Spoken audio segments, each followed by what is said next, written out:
بدأت نقلب بين المواقع والصفحات والحسابات لوين لقيت روحي واقف قدام باب ما كنت متوقع اني نفتحه، واللي هو الدارك ويب.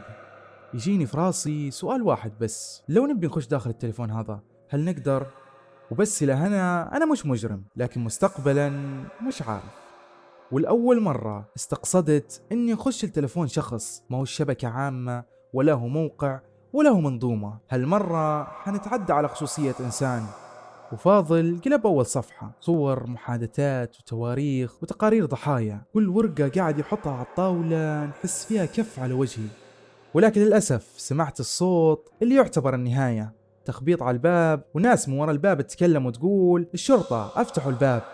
والسلام عليكم ورحمة الله وبركاته، أهلا بكم في قصة جديدة وكذلك من العيار الثقيل كالعادة. وقصتنا اليوم عن الهاك والدارك ويب والحاجات اللي انتم تبوهن، فما تحرمونا من زر اللايك والاشتراك وضغطك على الجرس يا عزيزي المتابع. وعلشان ما نطول عليكم في المقدمة، صلوا على النبي عليه أفضل الصلاة والسلام سيدنا محمد، وخليكم على القصة.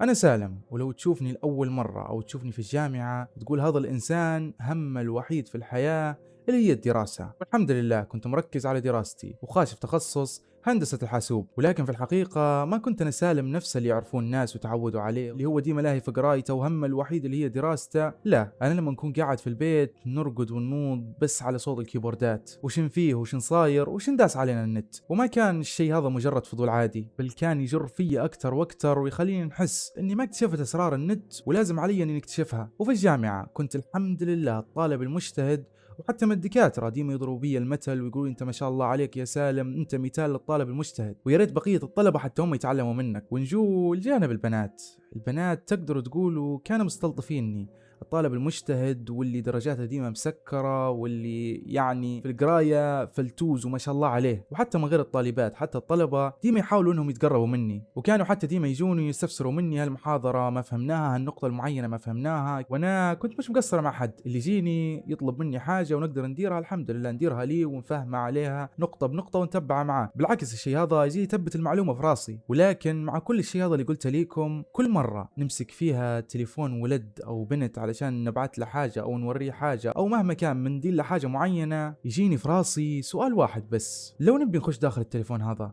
هل نقدر؟ وكانكم بتجوا الحق حتى منظومة الجامعة كانت مفتوحة عندي، نقدر نخش متى ما نبي ونطلع متى ما نبي، وكاني خاش لبيتنا يعني. واكيد تو تسالوا في روحكم منظومه الجامعه انا كيف وصلت لها؟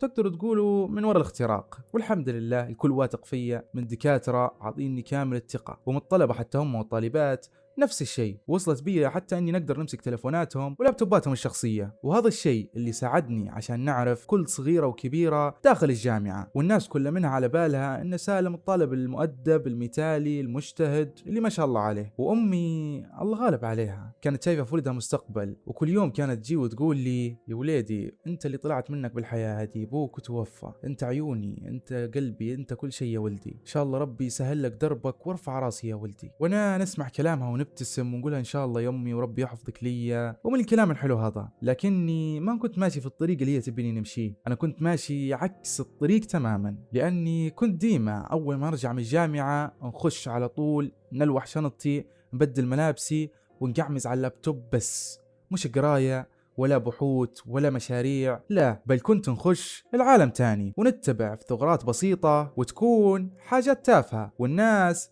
مش منتبهت لها، فأنا نستغل فيها. وبصراحة كان يعجبني الإحساس، إحساس التحكم، القوة، إنك تقدر تمسك على حد أي حاجة أنت تبيها. وهذا الشيء اللي كاين تقدر تقول مخربني، الإحساس والشعور اللي يجيك كل بعد ما تكتشف ثغرة جديدة أو تخترق حاجة جديدة أو تكتشف حاجة جديدة، وهو شعور حلو لكن في الخير مش في الشر. وأنا للأسف كنت نستعمل فيه في الحاجات الغلط. وعلشان تعرفوا أنا كنت لأي درجة نقدر نخترق ونهكر ونقدر نوصل المكانات ما في حد يقدر يوصلها. كنت نقدر نعدل على بيانات الجامعة أكتر من صلاحيات المدير نفسه، ونخش نسكر ملفات ونفتح غيرها، حتى نعدل على بعض الدرجات، لكن مش علشان نغشش حد، بس علشان نشوف هل أنا نقدر ولا لا. وبس إلى هنا أنا مش مجرم، لكن مستقبلا مش عارف.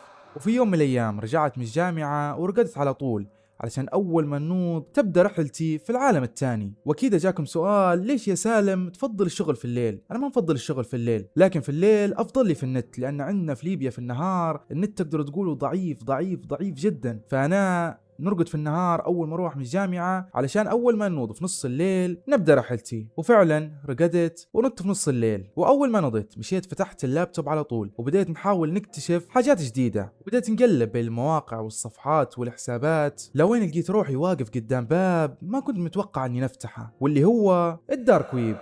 وهذا العالم اللي كنت نقرأ عليه ونبحث عنه واللي نحس فيه وكأنه أسطورة، عالم مظلم ومليان حاجات مستحيل مخ الإنسان يستوعبها، ولأي إنسان ما يعرفه الأفضل إنك ما تبحث عنه، واللي يعرفه عارف كلامي مزبوط، لأن هذا عالم تاني وفيه ناس مش طبيعيين وأعمال سودة وبتود تقدر تقولوا مش مسخة هذه شوية عليها، والأفضل إنكم ما تشوفوها ولا تعرفوها. وطبعا في حتى حاجات تنشر وتنباع، ممكن يكون إنسان، ممكن يكون حيوان، ويمكن يكون جماد. ولما قلت لك إنسان، إيه إنسان، لأن داخل الدارك ويب تقدر توصل لأي شيء ممنوع. وأنا خشيت للدارك ويب، لكن ما شريت حاجة ولا لمست حاجة وما درت حاجة غير قانونية، ولكن مجرد الدخول المكان زي هذا يخليك تحس انك واقف على حافة الهاوية، والفضول يطلع خطوة زيادة، وشيطان الانسان شاطر.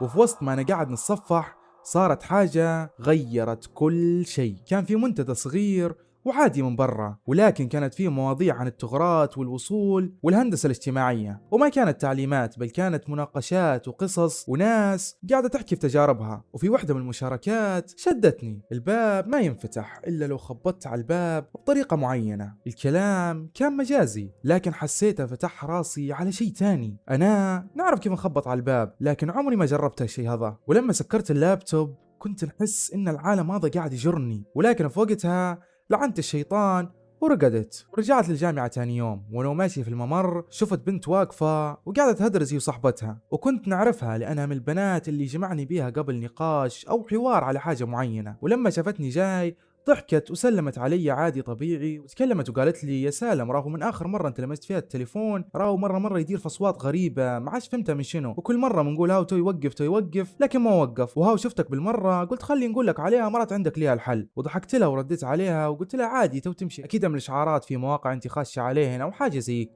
ولكن في داخلي عرفت إن تليفونها فيه نفس الثغرة اللي أنا قاري عنها في الدارك ويب. تفكيري في هذاك الوقت يقول لي لا يا سالم خليك بعيد، وفي نفس الوقت نقول جرب افتح ولو باب واحد فقط، شوف هل انت تقدر او لا. ومن بعدها رجعت للبيت من بعد يوم مليان محاضرات، وقعمزت قدام اللابتوب لكن اليوم بعقلية مختلفة، وفتحت لي واحدة من الأدوات اللي كنت ديما نختبر بها الثغرات، وما خديت تعليمات من حد، لا من منتدى ولا من شخص، لأني معتبر الفضول تعلم في حد ذاته. والأول مرة استقصدت إني أخش التلفون شخص، ما هو الشبكة عامة ولا هو موقع ولا هو منظومة. هالمرة حنتعدى على خصوصية إنسان، وللأسف كانت هي البنت نفسها اللي قابلتها اليوم في ممر الجامعة. وقتها كان فيا خوف وإحساس بالذنب وتأنيب ضمير وتقدروا تقولوا كل حاجة، لكن كل منهم مدسوسات ورا كلمة بنجرب بس. وحسيت وكأني درت جريمة من غير ما حد يشوفني، وكملت في المحاولة على أني نخش داخل تليفونها مرة واثنين وثلاثة وعشرة إلى وين خشيت. وقدامي على الشاشة كانت حياتها، حياة البنت اللي اخترقت تليفونها قدامي، وفي شكل بيانات بسيطة، صور ومحادثات وحاجات شخصية وما تخصني في الأساس. وصدقوني أول ما شفت الصور الخاصة نتاعها حسيت روحي نبي نرجع كل شيء ونسكر اللابتوب ونفصل حتى النت، لأن الشيء اللي درته غلط وغلط كبير. ولكن تانية واحدة بس جاني فيها تفكير خبيث وفكرة ما توقعت أنها تنزرع فيا وقتها. شن بيصير لو استغليت هالشيء؟ وقفت واخرت الكرسي شوي لورا وقعدت نشوف للشاشة وكانها مراية، ونكلم في روحي ونقول أنا سالم اللي أمي تبيني نرفع راسها، سالم اللي الحمد لله إلى يومنا هذا كل حد واثق فيه وما يشوف فيه إلا كل خير. واليوم ها وانت يا سالم واقف قدام أول وأكبر غلطة في حياتك. وبدأ الشيطان في هذه اللحظة يوسوس لي ويقول لي شوف انت وصلت، معقولة توصل للمكان هذا من غير ما تشوف حاجة. وفعلا بديت نشوف ونفتح صورة ونرجع نسكرها، ونفتح محادثة ونقرأ أول سطرين ونرجع نسكرها. ولكن بعد دقايق بديت نخش في العميق ونغوص في حاجات أكتر من اللازم. وفجأة حسيت إني مسكت سلاح، لكن السلاح هذا ما نعرف نستخدمه. وما كنت البنت هذه نبي نأذيها أو نضرها بشيء، لكن الإحساس اللي جاني في هذه اللحظة كان أقوى من كل شيء. ورغم خوفي والتوتر وتأنيب الضمير اللي فيا ما سكرت الصفحة، وقعدت بالساعات وانا نقلب، وكل مرة نقول تو هذه آخر وحدة ونطلع، تو هذه آخر وحدة ونطلع، لوين وصلت للحظة اللي قلبت حياتي فعليا. لأني لقيت ملف وكان مكتوب عليه اسم البنت هذه. خشيت على الملف هذا ولقيت صور شخصية، صور خاصة من الدرجة الأولى. وهنا جاني إحساس إني ماسك شيء على حد، وإني نقدر نلوي له يده بالشيء اللي عندي، ونقدر نقوله هيك بدل استغلال. ومش استغلال كبير ولا تهديد ولا ابتزاز. في البداية كانت مجرد رسالة مجهولة: ننصحك تراجع إعدادات الأمان عندك لأن صورك مكشوفة. والبنت مسكينة خافت وردت علي بسرعة، لكن أنا على طول سحبت روحي واختفيت. وما كنتش نعرف إن هذه كانت نقطة التحول من سالم الطالب المثالي لسالم المخترق اللي يشوف روحه فوق القانون. ومن بعد اللي صار البنت بديت نحس إني خشيت الباب، مستحيل نطلع ونسكره بالساهل. عقلي في هذاك الوقت يقول لي يا سالم وقف، خلاص أنت قلت بتجرب وجربت. ولكن الإحساس الثاني، الإحساس اللي يجيك لما تمسك ورقة قوية على حد وتقدر تلوي له بيها دراعه، هذا الإحساس اللي كان يحرك فيا. ومرة يومين ثلاثة وانا قاعد بين التفكير والحيرة، شنو الخطوة الجاية؟ هل هيك خلاص نوقف ولا نرجع؟ لكن انا كنت راجع وغصبا عني فوقها. ومن بعدها بديت نشوف للناس بنظرة مختلفة. وكل ما نشوف طالب او طالبة او دكتور او دكتورة او مهما كان الانسان، مش ضروري يكون طالب او دكتور، ومجرد ما نشوف انسان يبدا في سؤال واحد في مخي: هدوم لو نبي نعرف شنو يديروا في حياتهم نقدر وبكل سهولة. ومرت الايام وبدا الشيء يترسخ في مخي، خلاص نبي عملية اختراق تانية. وفعلا بعد مرور 3 أيام أو 4 أيام من العملية الأولى استهدفت تاني ضحية لي. والشيء اللي خلاني نتمادى إن كل شيء قاعد يصير بكل سهولة، ومش بسبب ذكائي بس، لأن ناس واجد ما تعرف قيمة خصوصيتها. وكنت نتحرك وما نخلي في أثر ورايا، وما نستخدم إلا في الطرق اللي ما تكشف هويتي. صح مرات تكون أصعب، لكن أنا في حالة انكشفت هويتي نعتبر انتهيت. ومع الوقت توسعت الدائرة. في البداية كانت ناس معايا داخل الجامعة، طلبة طالبات دكاترة، لكن توسعت أكتر وبديت نطلع حتى خارج مدينتي. ونزيدكم ما كان الموضوع بس صور خاصة، لأني بديت نخش على محادثات وأسرار ومشاكل عائلية وكلام ممكن يكون عادي، لكن يوم يطيح في اليد الغلط يتحول لسلاح. وانا كنت الشخص الغلط. أسوأ حاجة كانت اللي ما كنت ابدا متوقع اني نوصل لها، بديت اني نستفز الناس ونطلب منهم مبالغ مالية. وهذا الشيء تقدر تقولوا لو بنندم على كل شيء درته مش نفس الندم اللي بنندم على الاستفزاز اللي كنت ندير فيه. ومع مرور الوقت الحاجة اللي كنت مستثقلها ولت عادة يومية عندي. نرجع من الجامعة ونفتح اللابتوب ونشوف لي ضحية اليوم، وهذا بكل اختصار كان يومي. ومع الوقت بديت نشتغل باحترافية، وغيرت طرق التواصل، وغيرت حتى الأجهزة اللي عندي. ولكن المشكلة إن مع كل توسع حيجيني خطر جديد. وفي ليلة من الليالي وانا نقلب بين بيانات بنت، لاحظت حاجة غريبة: شكوى منشورة على صفحة وتتكلم عن شخص مجهول وقاعد يبتز في البنات. وضحكت في ذاك الوقت، وما كانت ضحكة لا ندم لا خوف، ولكن جاني شعور إن مجرد حتى كلمة صغيرة مني كفيلة إنها تدمر حياة إنسان. ولكن مع هذا كله منا ما وقفت، وهذه تعتبر أول شكوى علي، لأن الشكاوي من بعدها بدأت تزيد أكتر. وحتى في بنت من وكانت كيف متجوزة وشافت رسالة غريبة مني، وكان فيها صورك مش آمنة حافظي عليهم قبل ما يفوت الوقت. وراجلها شاف الرسالة هذه وبدأ الشك بينهم، وصار بينهم خلاف، وفي نهاية الأمر الزواجة كاملة تفترشت وما عرفوش حتى من السبب. وكلهم ما يعرفوا إن سالم الطالب الجامعي المحترم اللي مستحيل يشك فيه حد هو نفس الشخص اللي يبعث في هالرسائل اللي قاعدة تدمر في حياتهم. وفي ليلة من الليالي وأنا قاعد نتصفح شوفت منشور بنت، وكان فيه الآتي: أنا مش مذنبة ولا غلطت، لكن في حد قاعد يدمر في حياتي. وهذا الكلام اللي شدني في المنشور. ومع هذا كله منه بديت نحس بوجع، بس ما كان ندم، لأنه وجعني كلامها والشيء اللي كتباته وكيف يعني الإحساس اللي خليتها تحسه. ولكن مع هذا كله منه ميزان مكمل. والخوف اللي بدأ عند الضحايا ما كانش بسيط، والإشاعات بدأت تنتشر في كل مكان، والشرطة الإلكترونية بدأت تجيها بلاغات أكثر من أي وقت. وبين ما الكل كان متأكد إن في شخص واحد ورا العمليات هذه كلها كان لازم عليهم إن يجيهم حد ويفك لهم اللغز يوريهم مكاني. وهيك طلع اسم شخص معروف في جهاز البحث الجنائي واللي هو الرائد فاضل. والرائد فاضل ما هوش عسكري عادي تقدر تقول يمر عليك، لا، كاين شديد في الشغل ويعرف كيف يمسك الأمور، وتقدر تقول مكمل أكثر من قضية واغلبها في الجانب الالكتروني. سلموه ملف القضيه بالكامل واكيد قراه وفصفصه وتاكد من كل تفصيله فيه، ومن بعدها شكل فرقه خاصه عشان القضيه هذه بالذات. وكان الفريق هذا متكون من اكثر من شخص، فتم تجهيزه بالكامل وتكوينه علشان بس يحلوا القضية متاعي أنا. أول شيء داروه جمعوا جميع البلاغات واحدة ورا الثانية، صور على لقطة شاشة على رسائل، لمون كلهن وهيك بدوا يربطوا في خيوط القضية. وأنا في هذا الوقت كنت في داري قاعد على اللابتوب كالعادة وبنفس الروتين اللي تعودت عليه. ولكن في مركز الأمن ما كان الموضوع عادي، وفاضل واللي معاه مركزين على كل التفاصيل. وبعد مرور وقت من تركيزهم وتدقيقهم على كل شيء لقطوا أول حاجة ممكن أنها تكون أثر علي، ولكن مش أثر واضح، وكان بريد إلكتروني تكرر في أكثر من بلاغ. وأنا ما كنت نستعمل فيه الحساب هذا، لكن في بدايتي كنت الحساب هذا هو اللي مركز عليه. بعدين طورت من نفسي وقعدت نستعمل في أكثر من حساب، والحساب اللي استعملته مرة ما عادش نستعمله. ولكن فاضل ركز على الشيء هذا، ومن اللحظة هذه تقدروا تقولوا بدأت المطاردة. مطاردة مش في الشوارع، بل مطاردة ما فيها لا صوت لا وجه، بس رموز وبيانات وإشارات، ومقابلهن شخص يتحرك بكل تركيز. وانا في هذا الوقت كنت فرحان ومرتاح ونضحك ونقول في نفسي حتى ولو يدوروا مستحيل يوصلوا لي ابدا. ولكن اللي ما كنت حاسب حسابه ان الفريق اللي مع فاضل ما بيوقفوا عند منطق الاستخدام العادي، وهدوم ناس تعودت على تتبع الاثر حتى ولو انه كان شيء بسيط. وفي الليله اللي بعدها كنت قاعد قدام اللابتوب، لكن جاني إحساس غريب، ومش إحساس خوف، لكن كان إحساس إن في حد يراقب فيا واصل لي. ولكن ما خليت الإحساس هذا يغلبني، لأني فتحت واحدة من الأدوات ودرت بها فحص سريع، وفعلا لمعت حاجة بسيطة لكنها مش سببت لي خطر. ولكن الباين إنهم بدوا يتحركوا ويقربوا مني أكتر ويحاولوا يوصلوا لي. ورجعت نغير في خطط سيري من جديد، ونغير خطط دخولي، ونحرك ملفات في أماكن جانبية، ونسكر حتى لو في كانت 1% شك إن هذه الثغرة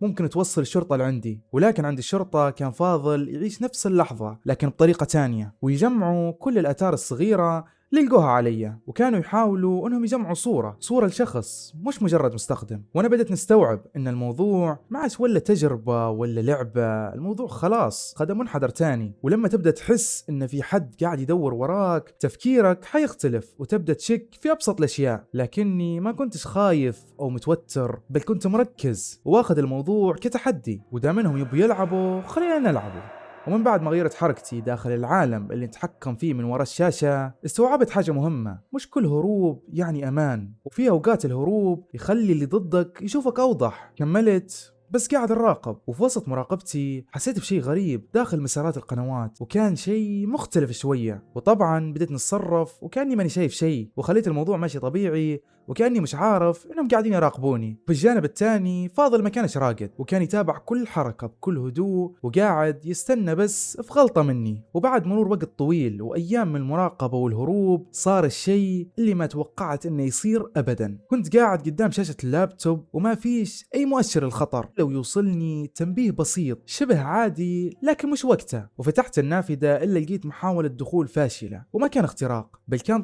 طعم رموه لي علشان يمكن اني ننزل ومنها نغلط ويكتشفوا مكاني. والوحيدين اللي يقدروا يوصلوا المكان هذا اللي هو الجهات الحكومية. فعلى ما أظن الموضوع بدا واضح، وحقيقة خفت لأنهم بدوا يقربوا مني أكتر وأكتر. وفي هذه اللحظة أدركت أن الناس اللي قاعدين ورايا ما هم سهلين وحيتعبوني. وقتها من غير أي تسرع لميت بياناتي، حساباتي، حاجات من الممكن أنهم يقدروا يوصلوا لي منها ودسيتها أكتر. وهذا ما كان خوف أو هروب، لأني واثق من نفسي أنهم ما يقدروا يوصلوا لي، أنا أذكى منهم. وهذا الشيء اللي كنت حاطه في بالي، وصدقوني إن ثقتي الزايدة هذه هي اللي حتطيحني. وفي نفس الوقت فاضل كان مركز على حركة معينة وعاطيها كامل الأهمية، ويكلم في اللي معاه ويقول لهم ركزوا شوفوا، لأن ردة الفعل هذه ما تجيش إلا من شخص يعرف إن نراقبه فيه، ويعرفوا إن الشخص حتى لو حاول ما يدير شيء هو فعليا قاعد يدير في شيء. كلام فاضل كان واقع، لأني من غير ما نحس خليت وراي أثر، وهذا الأثر كان بالنسبة لفاضل هو الضربة القاضية خلاص.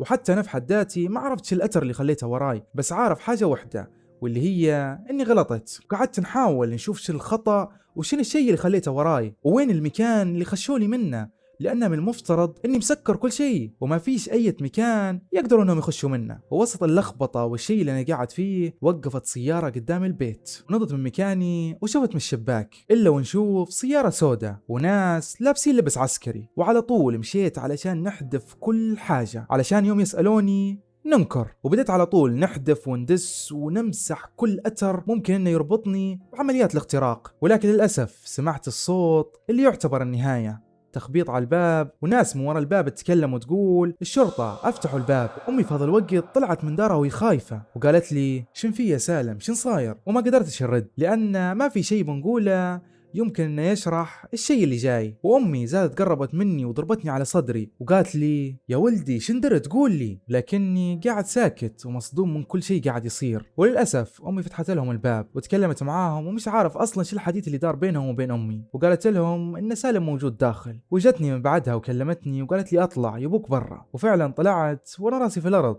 وما عندي شنو نقول، لان كان واضح انها النهاية والناس هذوما مش جايين عن عبث، جايين هم متأكدين 100% إن سالم هو نفسه الهاكر. ورجال الأمن قربوا مني وكلبشوني وركبوني في السيارة. وأول ما سكروا علي باب السيارة قلت خلاص جاء الوقت اللي بنتحاسب فيه على كل حاجة درتها. ومن بعدها تحركت السيارة وفي كل متر نمشوه قاعد نشوف ان اللي بنيته قدامي في النت قاعد اليوم ندفع في ثمنه في الواقع. وصلنا المركز ودخلوني لغرفة التحقيق وسكروا علي الباب وطلعوا. وبعد دقايق فتح الباب وخش علي فاضل وما قال حتى السلام عليكم، لا ابتسم ولا اي مقدمات، كر الكرسي وقعمز وفتح قدامي ملف والملف كان مكتوب عليه اسمي. وتكلم وقال لي سالم احنا مش جايين نتبلوا عليك، احنا جايين نعرف الحقيقة ومنك انت. وما رديت عليه. وفاضل قلب اول صفحة صور محادثات وتواريخ وتقارير ضحايا، كل ورقة قاعد يحطها على الطاولة نحس فيها كف على وجهي. وبعد ما خلى نص الطاولة ورق رفع راسه وتكلم وقال لي هذه حياتك اللي بنيتها وهذه حياة الناس اللي دمرتها. وكلمة دمرتها وجعتني بشكل ما كنت نتوقع، لأن كل مرة كنت ندير شيء على الشاشة كنت نتوقع إنه فعل عابر مجرد لعبة ومجرد اختبارات، وما في مرة فكرت إن اللي قدامي ناس عندهم قلوب ويحسوا ويخافوا ويتوتروا زيهم. وسكت لدقايق وتكلمت وقلت له أنا غلطت وما حسبت إن الفضول يوصلني لهنا. كنت نتحرك باش نثبت لنفسي اني نقدر وما كنت نبي نوصل اني نأذي الناس او ندمر حياتهم. وفاضل طلع لي ورقة وكان فيها رسائل ابتزاز وتكلم وقال لي هذا مش فضول اللي قدامي، هذه جريمة. ورديت عليه وقلت له انا نعترف بكل شيء قدامي، هذا غلط وانا جاي اليوم عشان اصحح غلطي. ومن بعدها كتب كل الاعترافات وكتب جميع الملاحظات وسكر كل حاجة عشان بيطلع. ولكن قبل ما يوصل للباب التفت علي وتكلم وقال لي يا سالم كنت تقدر انك تكون واحد من اللي يحموا الناس مش من اللي يادوهم، لكن يمكن ان هذه تكون بداية جديدة ليك. ومن بعدها طلع وخلاني مع نفسي، خلاني مع تأنيب الضمير اللي كان فيا وما كنت عارف شنو ندير ولا وين نهرب ولا حتى لمن نشكي. وتاني يوم جوني المحققين وقريت بقوالي وأكدوا كل شيء علي، وجتني حتى أمي وزارتني وهدرست أنا وياها والحمد لله يعني مسامحتني على اللي درته، لكن قالت لي كلام مستحيل ننساه يا ولدي الدنيا ما تعطيش فرص واجد، لكن أنت لازم تتعلم، لازم تغير من طريقك قبل ما الطريق يكون سبب في خسارة نفسك. ومع الوقت بعض من الناس اللي تأدوا بدأوا يرجعوا لحياتهم الطبيعية، ومش علشانهم نسوه، لا، لأن الواحد لازم لما يطيح يرجع وينوض أقوى من أول. وأما أنا تعلمت حاجة وما تعلمتها من كتاب أو من جامعة أو من دراسة في الأساس، واللي هي إن كل ضغطة زر ممكن تهدم حياة شخص، وإن كل سر هو أمانة، وإن الإنترنت سلاح ذو حدين، يا إما تأذي بيه الناس وروحك أو إنك تساعد بيه الناس وتستفيد منه في حاجات كويسة. وقصتي ما كانتش عن الاختراق أو عن الذكاء أو عن القوة اللي أنا وصلت لها، بل القصة كانت عن الضمير، وللأسف أنا ضميري ناض متأخر. وأهم نصيحة ليكم، لو جاء يوم وقدرت تأدي فيه حد فكر 1000 مرة قبل ما تأديه، لأن الأذى اللي بيوصله منك يمكن إنه يدمر حياته بالكامل، ويمكن إن حياتك أنت تتدمر قبل الشخص اللي بتأديه. وهذه كانت قصتي، وإن شاء الله تكونوا خذيتوا منها العبرة. وإلى هنا نكون وصلنا إلى نهاية هذه القصة الجميلة، وإن شاء الله نكون ألقيتها لكم بالشكل اللي نال على إعجابكم، وهذه القصة كانت بناء على طلباتكم، فيا ريت منكم إنكم تنشروا القصة على قد ما تقدروا في كل مكان، وما تحرموني من زر اللايك والاشتراك وضغطك على الجرس يا عزيزي المتابع، وصلوا على النبي عليه أفضل الصلاة والسلام سيدنا محمد، ونتلاقوا في قصة تانية، والسلام عليكم ورحمة الله وبركاته.